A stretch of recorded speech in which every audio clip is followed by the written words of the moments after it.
Beberapa tahun terakhir, aku ngerasa emosiku tuh sering meledak-ledak. Rasanya tuh kayak ada sesuatu di dalam diriku yang gak bisa aku kontrol. Kayak tombol merah yang sekali pencet langsung dar gitu, meledak kemana-mana. Dan ledakan itu bukan cuma nyakitin aku, tapi juga nyakitin orang-orang di sekitarku. Aku nggak tahu kenapa aku bisa jadi kayak gitu, dan jujur aku takut sama diri aku sendiri. Karena aku sadar banget, aku nggak pengen jadi orang yang terus-terusan bikin orang lain sakit hati atau merasa terbebani hanya karena aku nggak bisa ngatur emosiku. Awalnya aku sering nanya ke diriku sendiri, kenapa aku kayak gini? Apa salahku? Kenapa aku beda? Dan pertanyaan itu selalu muter-muter di kepala sampai bikin aku tuh makin capek. Ada kalanya aku habis marah, habis meledak, habis kecewain orang, terus aku nyesel banget. Tapi penyesalan itu datangnya selalu belakangan, ketika semuanya tuh sudah terlambat, kata-kata sudah keluar, ekspresi sudah kelihatan, dan luka sudah terlanjur ada. Aku sering banget ada di titik itu, rasanya kayak punya monster di dalam diri yang sewaktu-waktu bisa keluar, dan aku sendiri nggak punya kendali buat ngurung dia. Akhirnya aku sampai pada suatu keputusan. Aku harus cari bantuan. Aku nggak bisa terus-terusan kayak gini. Aku nggak mau orang lain jadi korban emosiku. Aku juga nggak mau terus-terusan nyiksa diriku sendiri, dan dari situlah aku mutusin untuk pergi ke psikiater. Buat sebagian orang, keputusan itu mungkin kedengaran biasa aja, tapi buat aku, itu keputusan yang cukup besar. Karena selama ini, aku lebih sering nahan diri buat nggak cari tahu soal kesehatan mental. Aku nggak mau jatuh ke dalam perangkap self-diagnose, aku nggak mau kepikiran yang aneh-aneh, dan akhirnya nyimpulin sesuatu yang salah tentang diriku. Jadi aku mutusin, kalaupun aku butuh jawaban, biar jawabannya datang dari orang yang memang ahli di bidang itu. Dan setelah beberapa sesi, aku akhirnya dapat jawaban, aku didiagnosis anxiety disorder. Jujur, waktu pertama kali denger itu, aku nggak kaget, tapi juga nggak ngerasa lega. Rasanya lebih ke, oke, sekarang aku tahu ada sesuatu yang salah, terus apa langkah selanjutnya? Aku nggak terlalu peduli sama nama diagnosanya. Aku nggak pengen terjebak di label itu. Yang aku pengen cuman fokus buat sembuh. Karena aku tahu kalau aku terlalu mikirin label, aku malah makin kebawa ke dalam pikiran yang nggak perlu. Jadi aku pilih buat fokus gimana caranya aku bisa lebih baik dari hari kemarin. Perjalanan terapi itu sendiri jujur melelahkan banget. Setiap obat yang aku minum selalu punya efek samping. Ada yang bikin moodku naik, ada yang bikin moodku turun. Pokoknya kayak roller coaster banget deh. Ada yang bikin pola tidurku tuh juga jadi berantakan. Ada yang bikin aku ngerasa kosong seharian. Dan di tengah kondisi itu, hidup nggak berhenti. Aku tetap harus kerja, tetap harus tanggung jawab sama hal-hal yang jadi kewajibanku. Tetap harus bertahan. Kadang aku ngerasa kayak lagi perang dua dunia sekaligus. Perang di dalam diriku sendiri dan perang di luar untuk tetap terlihat baik-baik aja. Dan itu tuh rasanya capek minta ampun. Dan yang paling berat adalah ketika kamu ngejalanin itu sendirian.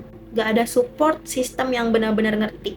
Gak ada tempat buat bersandar sepenuhnya. Rasanya dunia itu kosong, sepi, dan kamu sendirian di dalamnya.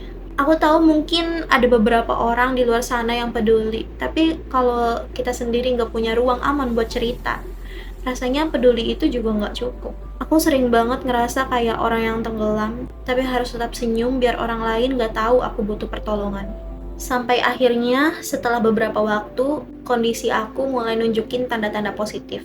Aku ngerasa lebih stabil, lebih bisa ngatur diriku, dan karena ngerasa udah cukup, aku mutusin untuk berhenti ke psikiater. Dan disitulah salah satu kesalahan terbesarku terjadi. Karena ternyata setelah berhenti, aku balik lagi ke lingkaran yang sama. Anxiety itu masih ada, emosiku masih sering meledak, dan aku masih sering kecewain orang tanpa sengaja. Itu bikin aku sadar, sembuh itu gak bisa setengah jalan. Dan sembuh itu butuh konsistensi, butuh kesabaran, dan aku nyesel banget karena dulu sempat berhenti. Itulah kenapa aku bilang ke kamu yang lagi nonton ini, kalau kamu sekarang lagi dalam proses pengobatan, tolong jangan berhenti di tengah jalan. Jangan ulangi kesalahanku. Aku tahu rasanya tuh capek banget. Aku tahu kadang kamu pengen nyerah, pengen berhenti, tapi percaya deh, Sembuh itu berharga banget buat diperjuangin sampai tuntas. Kamu berhak buat sehat, kamu berhak buat tenang, kamu berhak buat punya hidup yang damai. Jangan sampai kesalahan berhenti di tengah jalan bikin kamu balik lagi ke titik nol. Hidup dengan anxiety itu gak pernah gampang. Kadang aku bisa tiba-tiba cemas tanpa alasan jelas, badanku gemeter, nafasku sesak, dan pikiranku penuh dengan skenario terburuk. Kadang aku kelepasan bikin orang kecewa, meskipun sebenarnya aku gak ada niat buat itu. Dan yang paling bikin sakit, orang lain mungkin gak ngerti kenapa aku kayak gitu. Mereka cuma lihat aku bikin masalah tanpa ngerti kalau aku juga lagi perang sama diriku sendiri. Tapi aku juga belajar, aku gak bisa pakai anxiety ini sebagai alasan untuk terus-terusan nyakitin orang. Aku harus bertanggung jawab, walaupun aku masih dalam proses. Sekarang, hidupku masih berantakan di beberapa sisi. Ada hubungan yang rusak karena emosiku, ada pekerjaan yang kacau gara-gara aku gak stabil, ada hal-hal yang belum bisa aku benahin. Tapi meskipun begitu, aku masih punya harapan. Harapan bahwa suatu hari aku bisa bilang dengan yakin, aku sudah baik-baik saja. Dan aku percaya harapan itu yang bikin aku tetap jalan sampai sekarang. Makanya aku bikin video ini. Bukan karena aku udah sembuh, bukan karena aku udah sempurna, tapi justru karena aku masih belajar. Aku pengen cerita ini jadi pengingat buatku sendiri, sekaligus jadi penguat buat kamu yang lagi ada di posisi kayak aku. Aku pengen bilang, kamu gak sendirian. Aku pengen bilang, meskipun sekarang rasanya tuh berat banget, suatu hari nanti kamu bakal bangga sama dirimu sendiri, karena udah bertahan sampai sejauh ini. Aku tahu gak semua orang ngerti perjalanan ini. Banyak yang mikir kesehatan mental itu cuman alibi, cuman alasan, cuman drama. Tapi aku percaya, kita gak butuh semua orang buat ngerti. Kita cuman butuh satu hal, keberanian buat jujur sama diri sendiri. Berani ngaku kalau kita butuh bantuan, berani minta tolong, dan berani buat terus berjuang meskipun kadang kita jatuh. Jadi, kalau sekarang kamu lagi ada di titik terendah, lagi ngerasa hancur, lagi ngerasa gak ada jalan keluar, aku cuma mau bilang satu hal, tolong bertahan.